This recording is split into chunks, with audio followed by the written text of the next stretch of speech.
tous les trois, tous les quatre, puisqu'on considère qu'il y a Giovanni avec nous, vous voyez Igor accompagner le jeune homme près du comptoir, de l'autre côté du comptoir. Le jeune homme sort la carte, il vous pointe l'endroit où il habite. J'habite là, avec ma femme Peggy. Très bien, mais rassurez-vous, j'irai lui rendre visite.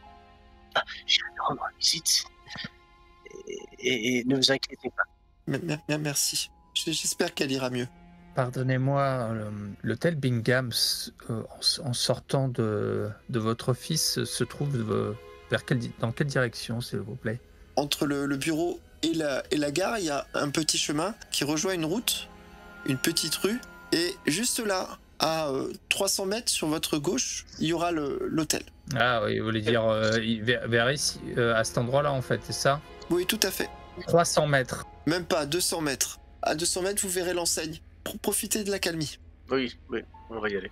C'est ce que nous allons faire, et merci encore. Et tu vois, Igor, dans ses yeux, qu'il y a beaucoup d'attente. Il espère quelque chose de toi. On le voit, ce côté, cette attente-là qu'il a dans les yeux. Ouais, tout à fait. Tu sais qu'à l'époque, le docteur Kerensky, l'avortement, c'est vachement mal vu. Hein. Pourquoi tu me dis ça? Bah, parce que je ne sais pas, il attend des trucs de toi. C'est le secret médical. Bon Dieu, mon cher Sofiane. Nous en discuterons plus tard. J'imagine bien, tant mieux. Au moins, nous En avons. tout cas, une vous lui piste. avez fait de l'effet, hein, mon cher Igor. Hein, il y a deux personnes en qui on peut faire confiance dans le ville, le prêtre ou le curé et le médecin. Et là, en l'occurrence, je crois qu'on peut faire confiance à aucun des deux. Ah, je sais pas s'il y a un médecin dans cette ville, c'est ça que vous voulez dire? Mhm. Bon, bah, à l'hôtel. Ouais. Allons-y. Et je vous expliquerai tout ça. J'imagine bien que cela doit avoir avec l'église et le fait que sa compagne continue d'y aller. Oui. Alors, on est sorti là. Alors vous êtes sortis et vous remontez comme ça cette petite ruelle qui est bordée de maisons délabrées, en bois ou en briquettes. Et tout de suite sur votre gauche, vous apercevez cette petite façade. C'est un petit hôtel à un étage. Les volets sont fermés. La porte d'entrée est fermée. Vous voyez juste à l'étage qu'il y a une fenêtre dont les volets ne sont pas fermés. Mais les rideaux sont tirés. Il est un peu délabré. Et sur le côté, il y a une sorte de petite véranda, donc qui est fermée. Bon, on va peut-être rentrer dans l'hôtel. Frapper fort. Ok, vous tapez à la porte. Puis en fait, tu tapes si fort que la porte s'entrouvre. Un petit couloir et puis un comptoir sur ta gauche. Comptoir en bois sombre. Le couloir est assez étroit, il y a une moquette rouge. Et puis tu vois un escalier qui part à l'étage dans l'obscurité. Le comptoir est éclairé. Il y a une petite lampe de banquier qui est posée. Derrière le comptoir, il y a des étagères remplies de verres et également de dossiers en carton. Mais personne derrière. Il y a juste une petite clochette qui est posée sur le comptoir. On va tirer faire tomber la chevillette. Tu fais sonner, et puis quelques minutes plus tard, tu entends des grincements dans les escaliers et des pas assez lourds qui descendent. T'as un homme assez âgé, crâne complètement dégarni, élégamment habillé, tout en tweed. Il a une pipe au bec, puis il descend et fait « Ah, bonjour! Ça, c'est quand même quelque chose de venir ici par ce temps, au mois de mars. Dites-moi, jeunes gens, qu'est-ce que... Vous venez quoi, dormir ici quelques nuits, c'est ça? Vous êtes dans les affaires du blé? Non, parce qu'il n'y en a plus, hein. Qu'est-ce que je peux faire pour vous, messieurs? Il nous faudrait plusieurs chambres, s'il vous plaît. Et pour répondre à votre question, nous sommes des envoyés de l'USTI. C'est mon principal client depuis quelques mois, si ce n'est même le seul. Oui, heureusement que vous êtes là, hein. Bah écoutez, il me reste 3 chambres, comme vous pouvez voir. Alors il y a une chambre avec 2 lits simples. Ah bah attendez, mais mon calcul est mauvais parce que j'ai 3 chambres. Ah si, c'est ça, si. Non, ça va pas. Vous êtes 5? Ah oui, vous êtes 5. Nous sommes 5. Ah oui, vous êtes Ouais. 5. Mais sinon, je peux toujours aménager la véranda. Si quelqu'un veut y dormir, c'est possible. Après, bon, hein, vous pouvez dormir à 2 dans le même lit. Hein. Enfin, moi, ça me choque pas. Et puis, Disons que si vos lits sont assez grands pour 2 personnes, oui. S'il faut venir à se coller l'un à l'autre, cela n'est pas trop ma tasse de thé. De toute façon, tant que le marchand de sable passe, les chambres ne sont pas prêtes. Je vous invite à vous installer dans la véranda. Je peux vous amener des choses à boire. Ah oui. C'est une très bonne idée. On n'a pas beaucoup d'eau. En revanche, j'ai du bourbon. Ça, j'en ai plein. Eh bien, parfait. Il tire sur sa pipe, grosse fumée. Il vous demande de l'accompagner. Donc vous passez derrière le comptoir, une petite porte en bois qui ouvre et qui donne sur une assez jolie véranda dans laquelle il y a du mobilier assez exotique. Et vous remarquez, sur les murs, il y a des sortes de vieilles photographies daguerreotypes de voyage. Et puis il y a des figurines d'ornementation posées un petit peu sur le comptoir. Lorsque vous rentrez dans cette véranda, c'est un mobilier en rotin. C'est assez cosy. Installez-vous, je vous amène une bouteille, je vous amène des verres, vous faites comme chez vous, et moi pendant ce temps je vais préparer vos chambres. Ça vous va? Très bien. Et pour manger, Ah, y a-t-il un restaurant ou... le dernier restaurant de la ville a fermé. C'est plus une ville, hein, c'est une ville fantôme. Eh bien, si vous pouvez nous amener quelque chose à... Il me reste des œufs, je vais vous faire des sandwichs et puis des œufs brouillés. Vous savez, nous allons rester quelques jours, mon bon monsieur. On va se débrouiller. Maintenant que vous êtes là, je vais... Alors moi j'ai des cailloux. Non, mais je vais appeler mon cousin. Il a une ferme, il a encore des poules. Je m'organiserai. Il n'y a pas de problème. Vous avez l'air d'être habitué à recevoir des gens ici, peut-être? Non. Je vais être honnête. Non, du tout. Non. En fait, vous, il y a 2 mois, c'était encore vous, mais pas vous. Enfin, c'était des gars du gouvernement qui sont venus. Bon, ils sont restés quand même une bonne semaine. Hein. On se débrouille, vous savez, hein. On fait comme on peut. Je vais faire vos chambres, et puis sinon, c'est $2 la nuit, avec les repas, $2,50 pour la pension complète. Ça vous va? Très bien. Il nous faudra une facture au nom de la Farm Security Administration. Je m'occupe de ça aussi. Sinon, moi, vous pouvez m'appeler Delbert Adams. Je nous sers un verre, hein, du coup. Quelle heure il est, maître de jeu? Il est 19h. Alors, qu'est-ce qu'on fait? On la joue cinématographique et on y va la nuit voir cette dame? Ou on est soft en entendant nos œufs Vous brouillés? voulez qu'on aille la voir tous les 5? Ça pourrait être demain dans la matinée, hein, peut-être. Oui. Ce sera peut-être plus approprié. Carrément.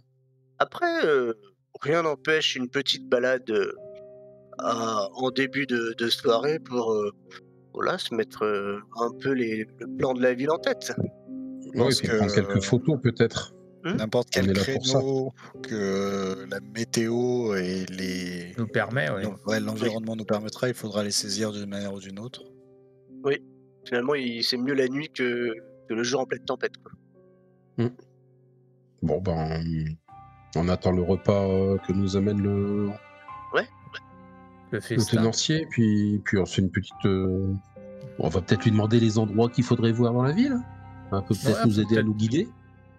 Puis peut-être lui demander un peu quelles sont les petites nouvelles de ces derniers temps qu'il pourrait nous communiquer sur cette magnifique ville de Bingham. Vous entendez la clochette de la porte s'ouvrir à nouveau et vous entendez des pas dans le vestibule qui se rapproche de l'accueil. Vous entendez la clochette sonner. Vous entendez des voix, même en vous penchant un petit peu pour voir la porte à travers la porte entrouverte dans le prolongement du couloir, vous ne voyez rien.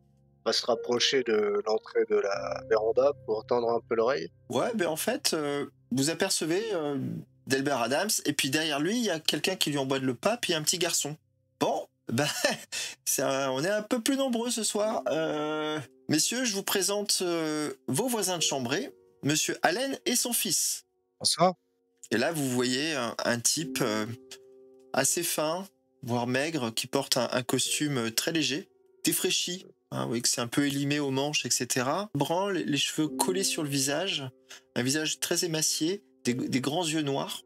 Et un garçon qui doit avoir une dizaine d'années, il n'est pas très grand. Il lui dit Lloyd, va t'asseoir là-bas. Et puis donc, il vous dit bonjour comme ça, un peu timidement. Il tend pas la main du tout, il garde la main dans les poches. Il va s'asseoir un petit peu plus loin. Il sort une sorte de petite boîte à pique-nique qui pose sur sa table. Question habituelle. Comme il y a de la lumière, quand on les voit passer, on observe en fait leur ombre si elle est... On ne peut plus normal. Tu vois qu'il a une petite... il a ce qui ressemble à une sacoche de médecin à souffler, qu'il ouvre et puis il en sort des livres assez épais, à la couverture de cuir rouge. Vous reconnaissez des bibles. Il les pose sur la table basse et il les époussette. Je vais vers lui, excusez ma curiosité, monsieur Allen, c'est ça? Vous voulez m'acheter une Bible? Elles sont Oh pas non, mais en chères. fait, je croyais que vous étiez médecin vu le sac que vous aviez, mais en fait, non, vous. Je vends des Bibles. Je vends des Bibles. Je prône le message du Seigneur. Le Seigneur, vous êtes pentecôtiste, baptiste? Oui, je suis baptiste. Voilà, je vais de paroisse en paroisse et je vends des Bibles à ceux qui n'en ont pas. J'en veux bien une. Figurez-vous que je suis parti sans la mienne, malheureusement. Donc, Bien sûr, monsieur. Ah, 5 $. C'est un petit peu cher. très bien. Et de très bonnes factures. Très bien. Je la lui paye. Merci. Il sort un petit linge, comme un petit linge de soie, et puis il la met dedans, il la plie, il te la remet comme ça. Et tu vois qu'il t'a glissé comme un marque-page. Ok. Marque-page classique. Il y a un psaume sur le marque-page avec une illustration à l'encre complètement désuète. Vous connaissez bien la ville, monsieur Allen? Vous venez souvent ici? On est venu en pèlerinage. On est venu voir le pasteur Cornfield. Il fait des miracles. Il fait des miracles. Dieu l'a visité, c'est sûr. Oui, oui, j'ai entendu parler un peu de ces miracles qu'il aurait soigné et guéri même une femme enceinte de la mort. Oui, bien sûr. Si vous écoutez la radio KFOC, son prêche est absolument extraordinaire. J'écoute régulièrement cette radio, j'ai entendu 2 fois son prêche, ça a été comme un appel pour moi. Et c'est la première fois que vous effectuez ce pèlerinage-là. C'est la première fois que je fais un aussi long voyage, même, pour tout vous dire. Mais vous n'êtes pas là pour lui? Vous n'êtes pas là pour le révérend Cornfield? Si, mais vous savez, c'est du bouche à oreille et pas. Je n'ai pas entendu son prêche à la radio. Il arbore une sorte de sourire un petit peu, de faux optimisme, d'enthousiasme un peu forcé. Il surjoue un peu tout. Je pense que tout bon chrétien doit un jour dans sa vie rencontrer le révérend Cornfield. Il a vraiment quelque chose de divin en lui. J'aimerais tellement que vous puissiez partager avec moi cette ferveur. Il va faire de grandes choses pour cette région. Il y a longtemps que vous avez entendu parler de ce révérend Cornfield? J'ai été appelé, cela doit faire maintenant plus d'1 mois peut-être. Un bon mois, oui. Appelé. Vous voulez dire, il vous a appelé par télégramme? Non, son sermon était comme un appel que je ne Et pouvais donc vous pas l'avez refuser. entendu à la radio, c'est ça? Oui, bien sûr. Et puis après j'ai pris toute la mesure de la sainteté que porte cet homme. Mhm. Vous venez donc d'arriver en ville pour rendre visite au révérend. Tout à fait. Et qu'est-ce qui change par rapport au discours de ce révérend, par rapport à tous ceux que vous devez connaître, vous en tant que vendeur de Bible? Vous avez dû en voir des révérends, des prédicateurs. Rencontrez-le et vous verrez. Mais écoutez, c'est une proposition qui m'intéresse. Peut-être pourriez-vous nous introduire auprès de lui. Et demain c'est dimanche. Voyons, demain c'est le jour du Seigneur. Très bien. Comment avez-vous pu oublier? Vous êtes un bon chrétien, n'est-ce pas? Oui. Ça laisse confirmer un peu l'état dans lequel a été mis la femme de notre charmant employé. Télégramme. Ouais. Yep. En effet. Il a sans aucun doute un certain pouvoir, puissance, quelque chose qui est au-delà de l'entendable. Alors manifestement, ça doit pas être très ancien, parce que le mec qu'on a vu au télégramme, là, il était à l'église et puis il a arrêté d'y aller, en fait. Il a Donc, parlé il y a de 2 ans. Ouais, il y a quelque chose qui a fait qu'à un moment donné, il s'est dit non, je vais décrocher, quoi. Bon, ben, demain, on a des rendez-vous sur la journée, déjà. On commence par le père des serpents ou on commence par bébé serpent? Demain, vous avez rendez-vous avec le Seigneur, c'est vrai. Nous avons je tous crois rendez-vous que- avec le Seigneur demain. Quand il me dit ça, je me rappelle qu'il faudra que je remonte le fusil que j'ai démonté dans mon havre-sac. C'est toujours ce que je fais. Tu vas pas y aller avec le fusil à l'église quand même. Il va casser du Baptiste. Non, mais caché sous mon grand manteau, tu sais, comme dans les westerns. Ouais, bien sûr, ouais. On va faire dans la finesse. Thompson. Il faut pas qu'on se fasse repérer, je crois, hein, de mémoire. Et là, à ce moment précis, vous entendez marcher, vous apercevez une bouffée de pipe. Vos chambres sont prêtes, messieurs. Je me suis débrouillé.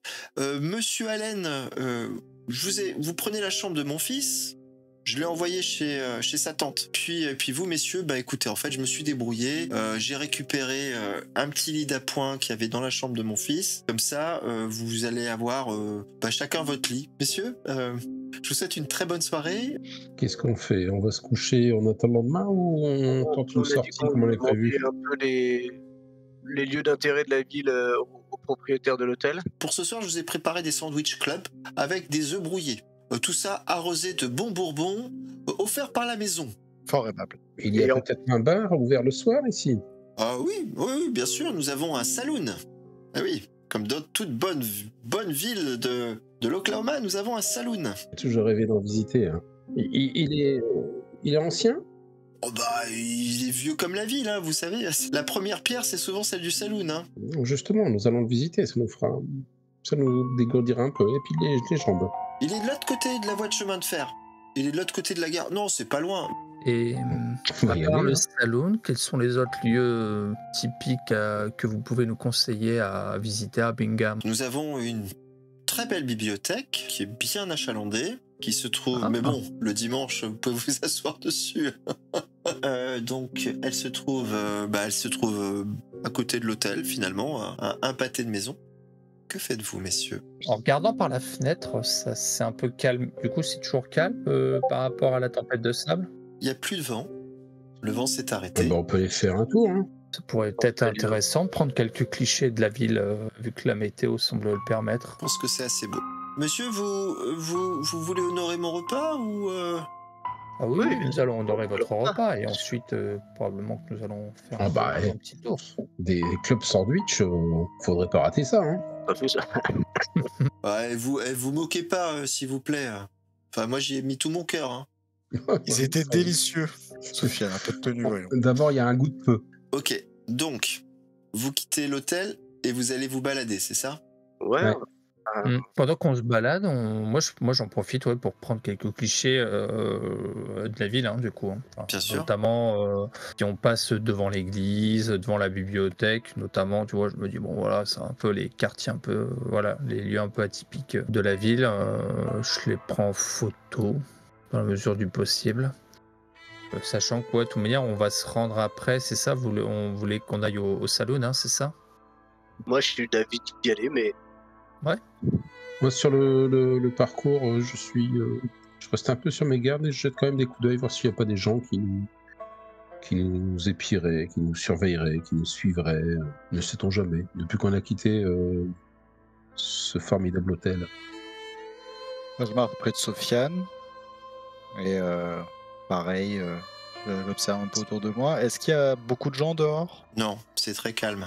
Vous apercevez quelques personnes qui marchent furtivement.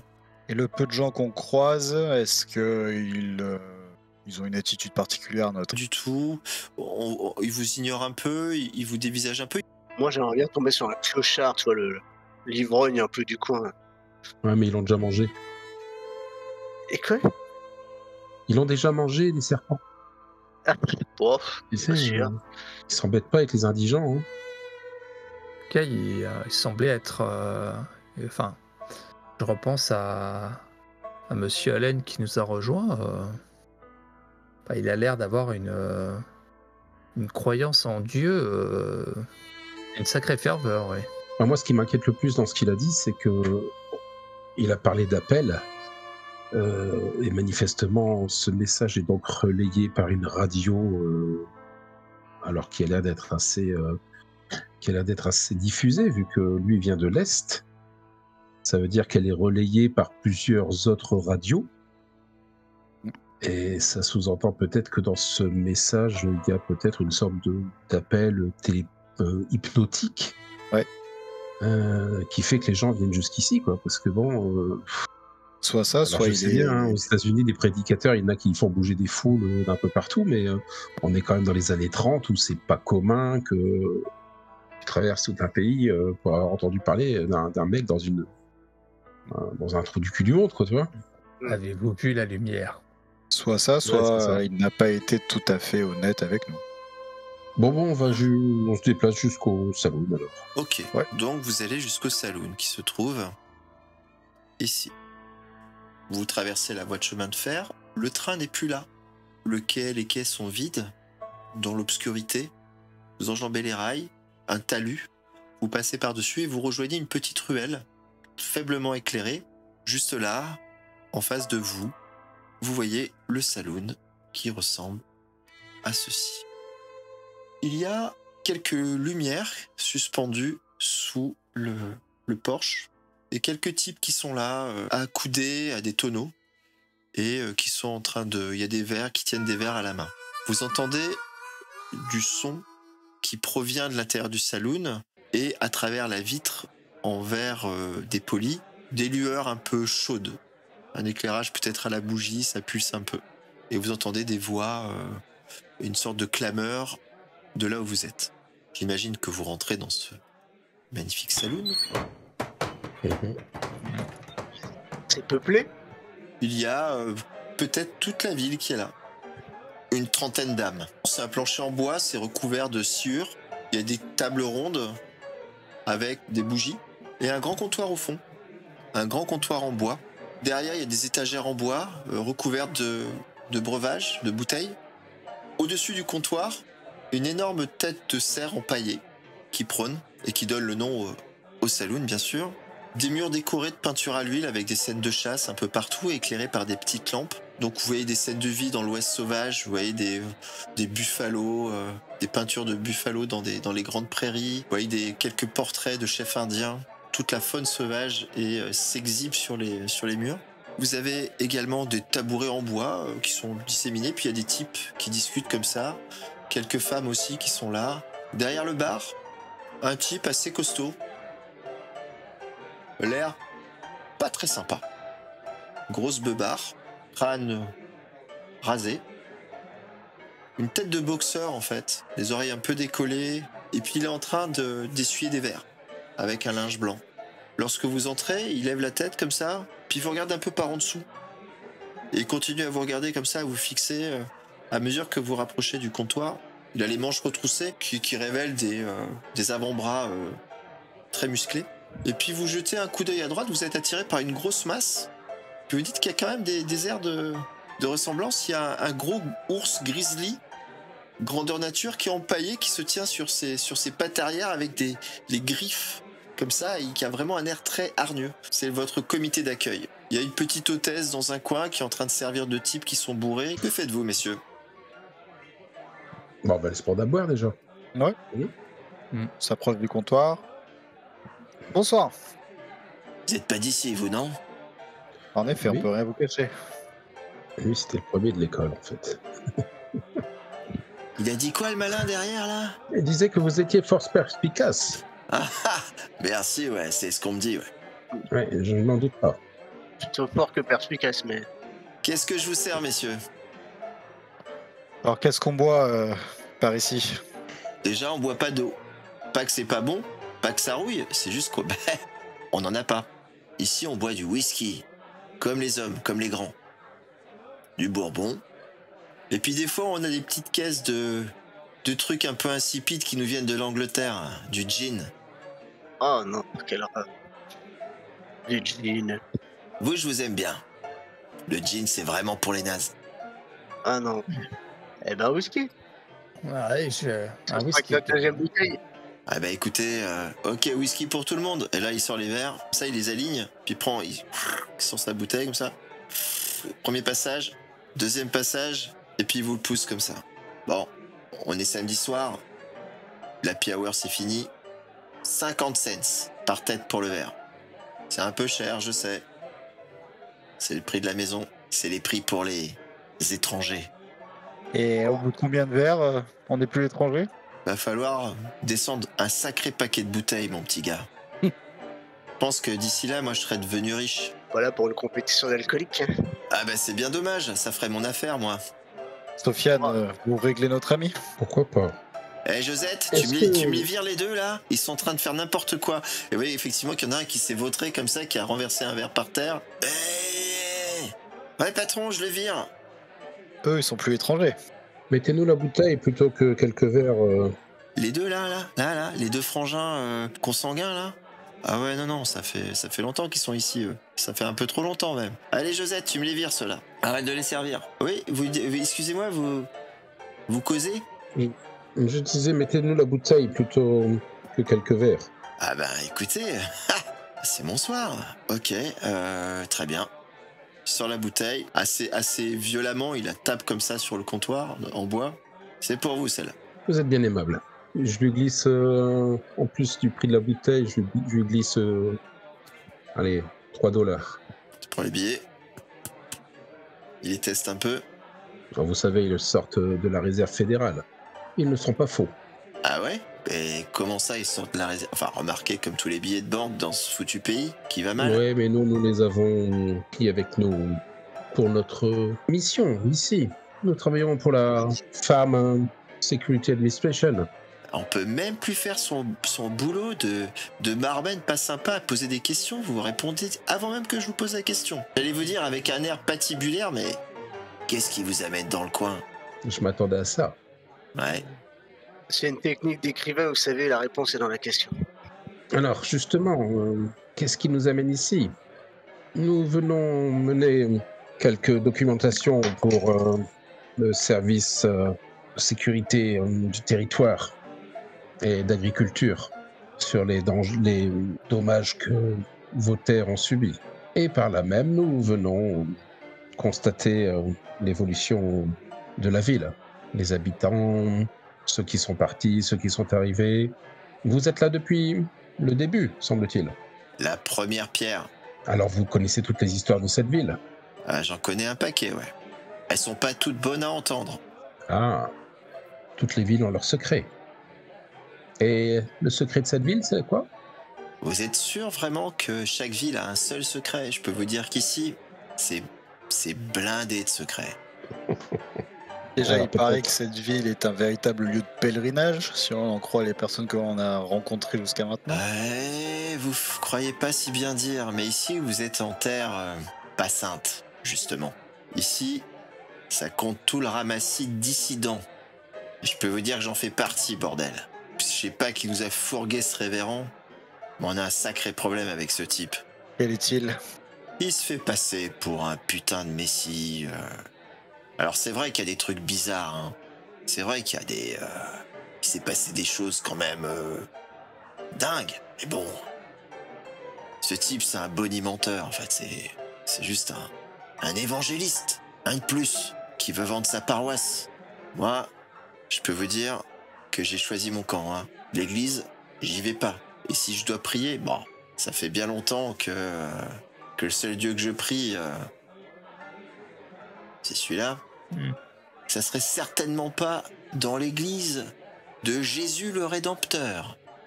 Croyez-moi. Un ramassis de satanistes. Mais Et sataniste, Ouais, enfin... c'est manière de dire. Ouais, vous savez, regardez. Cornfield. Ah, je vous aime bien, vous, quand même. J'ai envie de vous... Je sais pas, je me sens bien, là. Je me sens à l'aise. Ouais, donc... Cornfield. Bon, vous savez ce qu'il fait? Non, vous savez pas, c'est des gens de la ville, vous savez pas, et puis de toute façon, vous êtes pas là pour... Hein? Ouais, bon, les miracles, ça c'est une chose, hein. Moi, les miracles, faut... Je suis comme... Comment elle s'appelle, celle-là, la sainte, là? Bon, Thomas. bref. Je connais Saint Thomas. Ouais, c'est comme saint Thomas, ouais, le saint, pardon, vous avez raison, c'était un monsieur. Les types, ils manipulent des serpents. Déjà. En plus, pour de vrai, même si la Bible, elle parle des serpents, c'est pas le bon personnage, quoi, hein? C'est plutôt Lucifer qu'on représente par un serpent. Vous voyez ce que je veux dire? Vous voyez où je veux en venir? C'est là où que vous en déduisez qu'il pencherait du mauvais côté de la balance. Moi, je crois clairement qu'il penche pas du bon côté, ça c'est sûr. Enfin, je sais pas de quel côté il penche. Qu'est-ce qu'il fait avec ces serpents quand il les manipule? J'en sais rien, ça m'intéresse pas pour de vrai. Je sais que c'est dans leur foutue Bible, là, la Bible de Saint James. Il y a un truc qui dit que tu manipules des serpents. Et alors? Et alors, tu manipules des serpents, tu vas au spectacle. Alors forcément, cela attire toute une foule d'étrangers que vous n'appréciez pas forcément. Mais il n'y a pas d'autre problème en ville. En fait, les étrangers comme vous, là, qui viennent acheter des bouteilles au bar, moi, je vous adore, hein. Moi, même plus que ça, quoi. Je vous aime. Vous voyez ce que je veux dire? Tant que vous foutez pas le bordel, vous cassez pas la gueule à l'un des deux frères consanguins qui va venir vous emmerder d'ici 5 minutes, c'est sûr. Je vous ai mis en garde. Moi, tout va bien. Hein, moi, je vous adore. Bon, bref. Mais c'est réciproque, monsieur. N'en faites pas trop quand même. Hein. Ok, donc vous nous avez raconté l'histoire la plus sordide de cette ville, si j'entends bien.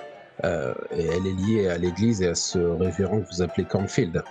Ouais, le révérend s'appelle Cornfield. Ouais, et ouais, c'est un sale type. Et ouais, il se passe des trucs bizarres dans son église. Et ouais, ça ramène plein de gens un peu chelous, un petit peu illuminés, qui font un peu n'importe quoi. Voilà. Bon. Et le shérif, il en pense quoi de cette affaire? Ah! Parce que c'est lui l'autorité de cette là, ville. je sais pas, mais vous êtes télépathe? Non, parce que là quand même, juste vous citez un type. Un type, vous citez le shérif. Et ben le shérif, bah, c'est son pote. Et Bah c'est son pote. Ils sont cul et chemise les deux, quoi. Voilà. Donc ici c'est un peu un... Alors, vous savez comment on appelle la région? Non. La région s'appelle le No Man's Land. Toute la région des Grandes Plaines. Et ben, on va dire de manière microcosmique, ce pub, enfin ce bar, c'est un No Man's Land. C'est-à-dire qu'ici, il y a toute la dissidence. Tous ceux qui n'aiment pas le shérif et qui n'aiment pas le pasteur, ils sont là. Voilà. Autant vous dire, ici, ça peut être votre camp. Ou pas. Mais bon, enfin, c'est à vous de voir. Le révérend, il s'est installé il y a combien de temps ici? Bah, À la louche. ouais, ça fait une bonne dizaine d'années qu'il est venu dans cette paroisse, récupérer la paroisse. Le shérif était déjà là? Ou il est arrivé après? Bah oui, hein, Benson, ah ouais, Benson, il fait partie des meubles, hein. On se demande comment il tient debout, celui-là. Mais je suppose que votre révérend Cornfield n'a pas toujours été cette sorte de sataniste qui manipule les serpents. Non, mais sataniste, c'est un grand mot. Bah, disons que c'est... Je serais pas étonné s'il était possédé par le malin, mais bon. Mais excusez ma curiosité, mais plein de gens viennent ici pour ce révérend Cornfield. Mais ils viennent, ils repartent, ils sont itinérants, ils s'installent, et qu'est-ce qu'ils deviennent ces gens? Non, ils vivent des expériences avec le révérend. Je pense que, vous savez, c'est comme un gourou. Ils ont besoin d'être au contact pour se sentir eux-mêmes imprégnés du sacré. Prendre un petit peu comme des parasites. Et est-ce que vous diriez que le prêtre et le shérif exercent une certaine emprise sur la ville, au-delà de leurs fonctions? Je sais pas. Franchement, le shérif, c'est le shérif. Hein, vaut mieux pas trop lui chercher des noises. Le pasteur, moi, vous me mettez face au pasteur, l'emprise du pasteur. Ouais, je vous en resserre une, là. Il va falloir boire un peu, les gars. Il y a une notion de temps dans ce que vous dites. Enfin, moi, j'entends ce que vous dites très bien, mais j'ai l'impression que ces gens-là sont là depuis longtemps. Pourquoi? J'ai le sentiment que dans ce que vous dites que les choses ont changé il y a pas longtemps. Je me trompe? J'ai pas compris, là, ce que vous dites, là. Vous parlez un petit peu avec des mots savants de la vie, vous comprenez? Parlez simplement, monsieur, s'il vous plaît. Il y a une sorte d'abstraction de votre propos. Voilà, ça devient trop compliqué pour moi, là. Vous avez un pasteur, un révérend qui est là depuis 10 ans. Ouais. Un shérif qui est là depuis encore plus longtemps. Ouais, là, je vous suis. Ouais, d'accord. Ouais, là, jusque-là, je vous suis, ouais. Mais j'ai l'impression, dans ce que vous dites, que les choses, ça fait moins de temps que ça qu'elles évoluent, que les gens ils viennent ici en pèlerinage parce qu'ils ont entendu parler du révérend. Ah ouais, non, mais ça fait fait... pas Non, ben, alors... Non, ça fait pas très longtemps. Non. Si Qu'est-ce qui a changé depuis? Ça fait 3 mois. Ça fait 3 mois qu'il a 3 changé. mois. Ça fait 3 mois qu'il a changé, le gars. L'histoire, elle est... ça va devenir une légende, ce truc. Il a pris... il y a 3 mois, il lui est venu l'idée d'aller dans le désert. Pendant 40 jours et 40 nuits, vous savez, comme les... Non, ça n'a rien à voir. C'est les 40 voleurs, mais en fait, ça n'a rien à voir. Et en fait, quand il est revenu, tout le monde a dit qu'il avait changé. Voilà. Moi, après, je l'ai pas vu. De toute façon, déjà, à l'époque, j'allais pas à l'église. Donc, mais il paraît, les gens venaient ici me dire, oh là là, le révérend, c'est plus le même, ça me plaît pas, ses prêches, ça n'a plus rien à voir. Mais dans quel désert? Bah, autour, là. C'est le désert, maintenant, autour. Ah, vous voulez dire, il est parti à quelques kilomètres d'ici? Bah, des grandes plaines de sable, vous appelez ça comment? Un désert. Donc il est parti là, il a marché, et puis on a cru à un moment qu'il était mort, et puis il est revenu comme ça, comme ça, tout frais pimpant, comme on dit. Ça, c'était il y a 3 mois. Et puis depuis, c'est le bazar dans cette ville. Ok. Et il gagne rapidement en célébrité, semble-t-il. Et aussi des adversaires. Bien, merci pour votre aide. Hein. Bah écoutez, Ces prêcheurs sont nombreux en ville? c'est par vague. Là, en ce moment, je sais pas, je pense qu'il n'y a pas grand monde. Vous savez, c'est la grande période des tempêtes, hein, depuis 3 ans, mars-avril. D'ailleurs, j'étais très surpris de voir des gens ici. Après, pour moi, c'est assez rapide. Ça s'est rapidement fait. Je me suis douté que vous étiez soit du gouvernement, soit des touristes complètement barjots. Mais Ok. le pianiste, là, il peut pas jouer autre truc. C'est pas possible. Vous avez reconnu le morceau, j'espère. Ah bah bien sûr. Bien. Bon, on va peut-être le remercier de ses informations et puis Une petite pièce pour le pianiste. et je vais vérifier s'il n'y a pas justement dans l'assemblée quelqu'un qui nous surveillerait. Ok. Ne sait-on jamais. On en profite pour prendre quelques clichés du saloon. Enfin, je demande au barman hein, si c'est possible. Tant que vous le mettez pas sur les réseaux, moi, il n'y a pas de problème.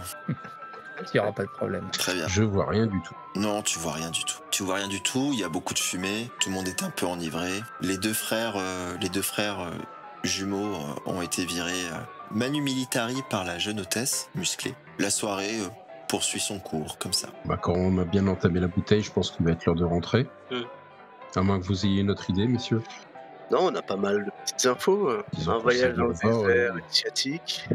On sait qu'on a déjà le shérif sur le dos. Quand on s'en va, je demande à Igor si par rapport à l'employé des télégrammes, il vous a dit à combien de temps que son épouse avait changé, ça coïnciderait avec les fameux 3 mois indiqués par le barman ou... J'ai une très mauvaise perception du temps, malheureusement. Mais je pense que oui, on est dans cette fenêtre, dans cette fenêtre-là. D'accord. C'était pas il y a 5 ans, quoi. Non. Moi, j'avais compris 2 ans, en fait, pour être clair. Et du coup, 3 mois, ça me prend l'info. Mais bon, je pense que c'est quelque chose d'assez récent, parce que sinon, il avait l'air très, très perturbé. Et j'imagine que pour son fils ou sa fille qui vient de naître, qui est né il n'y a pas si longtemps que ça, voilà, il faut qu'on aille faire un tour pour voir concrètement ce qu'il en est. Et là, vous êtes au bar et il y a un mec qui se vautre, qui te tombe quasiment dessus, Bogdan, et qui s'accroche au comptoir comme ça. Les gars, offrez-moi un coup à boire. C'est un mec qui a au moins 70 ans, il est tout pourri, il a un énorme bide, il a des énormes auréoles sous les bras. Il sent à la fois le whisky et la sueur. Et des grosses cernes, les yeux à moitié rouges. Paie-moi un coup là vous arrêtez pas de boire depuis, vas-y. Paie-moi un coup à boire, mec. T'as déjà assez bu. Non. Est-ce qu'il nous reste de l'alcool dans la bouteille? Non, j'ai pas assez bu. Non, les gars. S'il nous reste encore un peu d'alcool dans la bouteille, je lui tends la bouteille. Je vais le buter, le gars. Je vais le buter.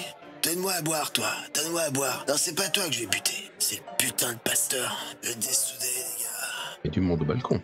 Hein? Tenez, mon brave. Ouais? Et pourquoi vous voulez dessouder le pasteur? C'est le suppôt de Satan, ce type. Putain, mais je sais pas comment faire, en plus. Il y a le shérif. Le shérif, il est toujours là. Il est protégé, quoi. Vous voulez pas m'aider, vous, à buter le pasteur, hein? Qu'est-ce qui vous arrive, mon brave? Que vous vouliez putain, vous en prendre à cet homme? Mais bois un coup, lui, de poser des questions bêtes avec ton accent de la ville, là. T'as bois un coup. Qu'est-ce que j'ai dit? Vous, là, vous et moi, on va buter le pasteur, ok? Écoutez, nous sommes du gouvernement américain.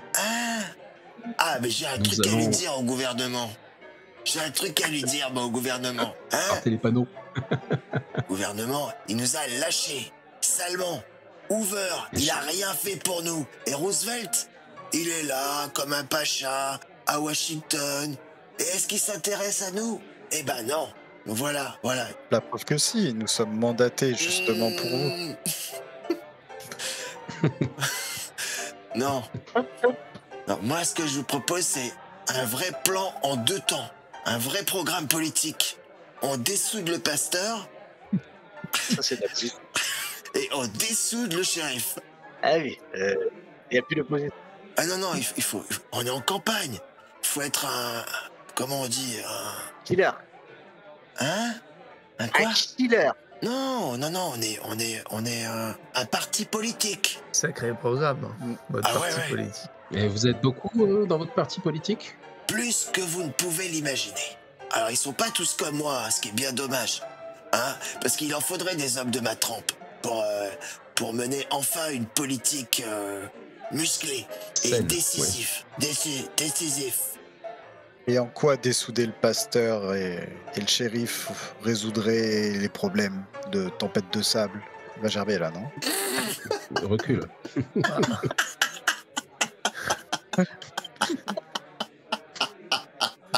Ah non, Il y en a partout. il a gerbé sur qui, quoi? Il y en a partout.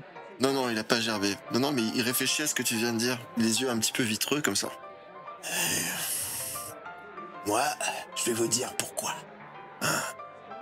C'est un secret. Bien gardé.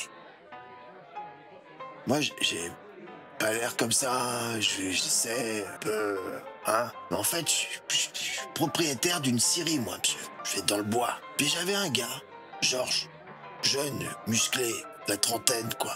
Travaille pour moi, un bon gars, ça fait des années. Je l'ai vu grandir, le petit, là. Il a eu un accident de travail. C'était pas beau à voir, quoi. C'était moche. Il était complètement écrasé, la colonne vertébrale défoncée. Enfin, il te fait crever, le type, quoi. Et voilà. Ce foutu pasteur est arrivé. Il a prié. Et puis maintenant, Georges, eh ben, on dirait un lézard. Il se déplace super vite. Et puis il s'arrête. Et puis il repart. Il est super agile. Vous le voyez toujours? C'est faux. Je le retiens, tu vois. Est-ce que vous le voyez toujours? Bah ouais. Il est revenu bosser, mais maintenant, moi, quand je le vois, je fais un pas de côté. Pour moi, il est habité par le malin. Je pense qu'il est... Il y en a d'autres des comme lui. Ah bah, il y en a plein. En fait, mon petit gars, il y en a plein. Vous êtes des gars de la ville. Vous sentez bon et tout. Vous allez voir, si vous restez quelques jours ici. Eh, mais putain, serre-moi à boire, merde. Merci. Pendant qu'on discute, à ce moment-là, tu vois, Musique. on lui redonne la bouteille. Pendant qu'on est en train de discuter, tu vois, au moment où je lui donne la bouteille, je me cale un peu pour voir si on n'est pas observé, notamment au moment où il nous parle justement de son employé Georges. Et, Le petit gars, là, lunettes, là. Le petit gars à lunettes avec ses petites lunettes rondes, là, bien propre sur lui. Je vous vois fureter un peu à gauche, à droite. Ici, c'est une famille. On est tous potes. Vous inquiétez pas. Y a personne qui vous veut du mal ici. Vous inquiétez pas. Y a que des gens comme moi, sympas. Bon, ok, un petit penchant pour la gâchette. Mais franchement, je crois que j'arriverai jamais tout seul à le buter, le pasteur. Qui a envie de tuer un pasteur? Mais vous allez le faire. Ce Georges là que vous appelez un lézard. Non, mais c'est façon de parler. Il se déplace super vite. Ah, c'est juste ça. Oui. Enfin, la veille, il avait la colonne vertébrale écrasée. Reconnaissant à ce pasteur d'avoir sauvé la vie de votre ami, non? Non. Je sais pas pourquoi, Ok. vous avez raison. Il faut que je fasse une introspection, peut-être. Que je comprenne ce qui est au fond de moi, comme ça. Mais c'est plus fort que moi. Vous voyez? C'est contre nature. Hein? quand tu vois, quand il dit qu'on est une famille, etc., je regarde quand même autour. Hein. Enfin, genre, s'il n'y a pas quelqu'un qui est en train de nous reluquer, du genre, lui, il en dit trop et il va pas passer la nuit. Non, c'était un moyen pour moi en roleplay de te dire qu'il y avait personne qui te regardait. Et il habite où, ce Georges? Chez lui, hein. Mais je crois qu'il habite pas trop dans... je crois qu'il met du temps le matin pour venir avec sa vieille voiture. Quand il vient, Oui, il est à l'extérieur de la ville. ouais, il vit pas dans la ville, ouais. Il a une petite ferme plus au sud. Ok. Et lui, je suppose, continue à aller à l'église. Moi? Non, Non, Georges. Ah non, mais moi je sais pas, j'imagine. Moi depuis que j'ai mon plan, hein, pour dessouder le pasteur, je vais pas me faire repérer à l'église, quoi. Mais alors, c'est quoi votre plan? Vous voulez que je vous dise, vraiment, c'est de tomber sur des gars comme vous, qui vont faire le sale boulot à ma place. Ok. D'accord. Vous êtes des bons gars. Qu'est-ce qui vous dit qu'on est ce genre de gars? Quand je vous ai vu rentrer, je l'ai su tout de suite. Ah, peut-être. Vous avez des bonnes têtes. Oh non, on n'en tirera pas plus. Non, on va pas. J'imagine qu'on peut vous retrouver dans votre Syrie. Oui. Alors, pas demain, hein. Demain, c'est dimanche. Mais lundi, je serai à la Syrie. Comme vous me voyez là. Le même. Prêt comme un gardon. On avait autant de bois que... Ok. Très bien. Bien, Bien, merci on va pour rentrer à l'hôtel, hein. cette Tâchez petite de histoire. bien terminer la soirée. Merci Et pour la vous vous appelez bouteille. comment? Je m'appelle Foller. Eliane Foller, mais appelez-moi Ellie. Ellie. Ok. Fowler. Ouais. Eh ben Ellie, bonne nuit. Ouais, et puis, laissez-moi la bouteille, quoi. Ah oui, Ah, vous la laisse. regardez-la avec vous. Tu sais, il la prend comme ça, amoureusement. On reviendra vers vous pour votre plan. Ok. Par contre, si vous payez pas, va pas être content, hein. Elle est payée la bouteille. Elle est payée. Vous là. inquiétez pas. On le paye. Parce que sinon, Momo, il va pas être content. Moi, je peux vous dire, hein. Perdu une dent. Allez. Ok. Bon, on sort. On va regagner l'hôtel Très bien. pour aller se reposer, pour le lendemain être frais dispo. Et soit on passe voir la femme avant d'aller à l'église à 10h, ou on y va à 10h et on fait les illuminés. Avant d'y aller, je serais assez curieux de voir combien de membres elle se porte à la congrégation d'église. Parce qu'il me fait un peu peur, Ellie, quand il dit il y en a plein, Ouais. des gens comme Georges. Ça fait c'est un peu Je vais estimer la masse, quoi. C'est ça. Bon, après, on enquête, hein. Enfin, on enquête, on discute. Après, on peut Moi, je faire peux aller vers la femme assez facilement. Par contre, si on y va à 4, 5, si on compte Giovanni... Non, je pense qu'il faudra peut-être se séparer. De toute façon, il ira à l'église, hein. Et peut-être même surveiller l'église avant d'y entrer, ou bien que certains restent à l'écart pour surveiller l'église, quoi. Après, je suis pas convaincu que si tous les hommes serpents se réunissent, ils se réunissent à l'église. Je pense qu'ils vont se réunir ailleurs. Bah, ils se réunissent à l'église partie le jour et la nuit ailleurs, c'est possible. L'église, ça doit être le point je pourrais dire, de recrutement, en fait. Oui, t'as raison. Lorsque vous ouvrez les portes du bar, le vent s'est relevé. Du sable s'arrache au sol en tourbillonnant. L'air devient de plus en plus irrespirable. Vous marchez courbé vers l'hôtel et faites-moi tous un test de tox, s'il vous plaît, messieurs. Vous remontez vos vestes. Vous essayez de protéger un peu vos visages. Vous emmitouflez puisque le sable commence à tenter de pénétrer un peu partout comme ça. Et puis Bogdan, tu tournes la tête vers la droite et tu remarques, dans une toute petite venelle, tu remarques que quelqu'un, une silhouette, semble vous épier. Au moment où tu tournes la tête, tu la vois qui se retourne, qui s'emmitoufle et qui court dans la ruelle et disparaît dans l'obscurité. Une bourrasque est passée et la seconde d'après, la personne n'était plus là. Et donc, vous rentrez à l'hôtel, la lumière était allumée au-dessus de la porte et vous retrouvez le taulier derrière le comptoir qui vous accueille assez chaleureusement et qui vous souhaite une bonne nuit, comme je vais le faire moi.